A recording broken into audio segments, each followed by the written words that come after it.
माँ की दौलत। एक गांव में श्याम नाम का एक गृहस्थ रहता था।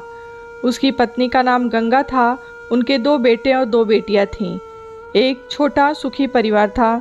श्याम ने अपना सब पैसा उसके बेटे और बेटियां, इनकी पढ़ाई, शादी और उनके लिए अच्छे घर बनाने में खर्च कर दिए। श्याम के बेटे और बहुएं स्वार्थी थे।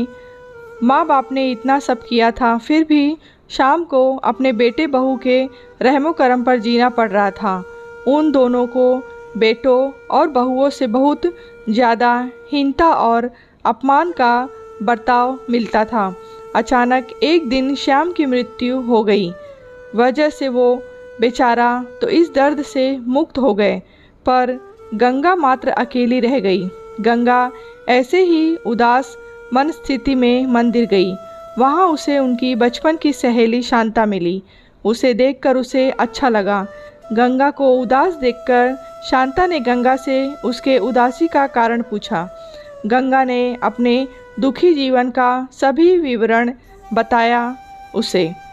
वह सब सुनकर शांता ने उसे गुप्त में कुछ तो कहा।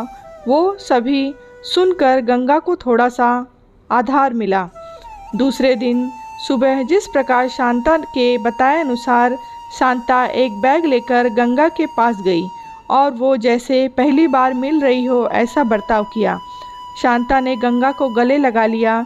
गंगा ने शांता को पूछा, शांता तुम यहाँ हमारे गांव में कब आई और किसके घर ठहरी हो?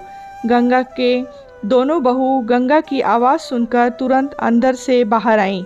उन दोनों को देखकर शांता बोली, अरे मैं दूसरे घर पर कहाँ रहूँ? हम दोनों मौसेरी बहनें हैं, तो भी सगी बहनों से ज़्यादा हमारा रिश्ता अटूट है। मुझे जीजा जी गुजर गए मालूम पड़ा, इसलिए मैं तुम्हें मिलने के लिए और भेंट देने के लिए आई हूँ। पहले दिन तय किए अनुसार गंगा बोली, शांता तुम मुझे मिलने के लिए आई, यह सुनकर बहुत अच्छा लगा, पर तुम मुझे भेंट देने के लिए कुछ लाई हो, उसका अर्थ मुझे कुछ समझ में नहीं आया। शांता जानबूझकर रोने का सुर निकाल कर बोली, अरे गंगा, मुझे पता है कि आप दोनों ने तुम्हारा सभी पैसा बेटे बेटी के पढ़ाई और उनके लिए अच्छा घर बनाने के लिए खर्च कर डाले। आप दोनों के खुद के लिए कुछ भी नहीं रखा। यह सब ठीक है, क्योंकि आपके बेटे और बहुएं सभी अच्छे हैं, इसीलिए वह तुमसे प्यार से बर्ताव करते हैं, तुम्हें अच्छे से संभालते हैं, इसका मुझे पूरा भरोसा है। लेकिन हमारे यहाँ पर सब उल्टा है। हमारी आर्थिक परिस्थिति अच्छी होकर भी बेटे पढ़े नहीं, इस वजह से वह कोई भी उद्योग धंधा करते नहीं हैं। उनको सिर्फ बैठकर खाना आता है। अमीर हैं, इस वजह से उनकी शादी भी हो गई, परंतु उनकी पत्नियां हम दोनों का बार बार अपमान करती रहती हैं और मेरे बच्चे वह देखकर भी कुछ भी नहीं बोलते उन्हें। फिर शांता आंखें पोंछने का नाटक करती है और वह आगे बोली, अभी ऐसी परिस्थिति में हम दोनों को जीने की इच्छा भी नहीं होती और अब हमारी ज़िंदगी भी कितनी बची है। इसीलिए मैंने तय किया कि मेरे पति का नज़दीकी कोई भी नहीं है और तुम्हारे सिवाय मेरा कोई भी नहीं है। इसीलिए सब पैसा बेटों को देने के बजाय तुम्हें आधे पैसे दे दूं। ऐसा विचार करके मैं मेरे पति की रजामंदी से 25 तोला वजन के 10-12 सोने के गहने और 50,000 इस बैग में लाई हूँ। इस बैग में 45,000 की नोटें हैं और 1,000 की 5,000 नोटें हैं। अभी तुम कुछ भी ना कहते हुए हमारा प्यार समझकर इस बैग को उसकी चाबी ले लो। मैं सिर्फ तुम्हारे पास चाय पीकर तुरंत चली जाऊंगी।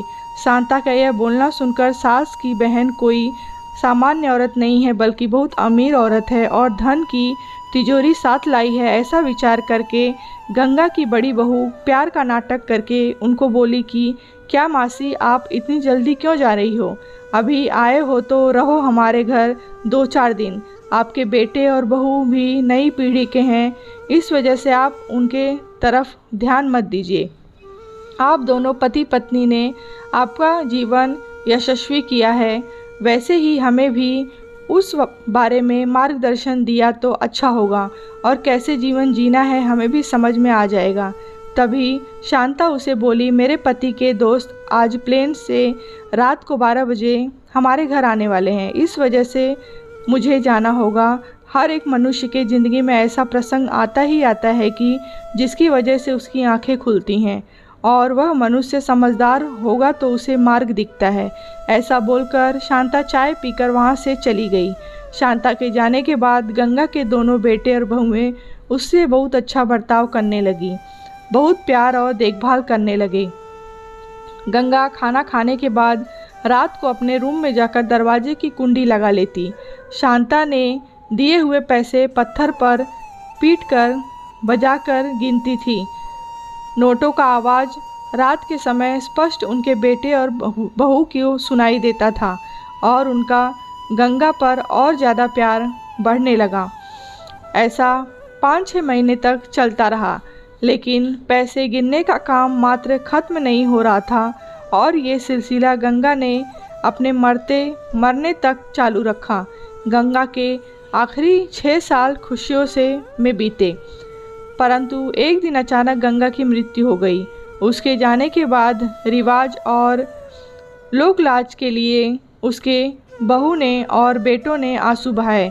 फिर उन्होंने शमशान से आने के बाद उन्होंने तुरंत माँ के रूम में जाकर उस बैग का ताला खोला और क्या उनको धक्का लगा, क्योंकि उसमें सिर्फ पुराने समाचार पत्र, 4-5 वजनदार पत्थर और सिर्फ 1 रुपया था।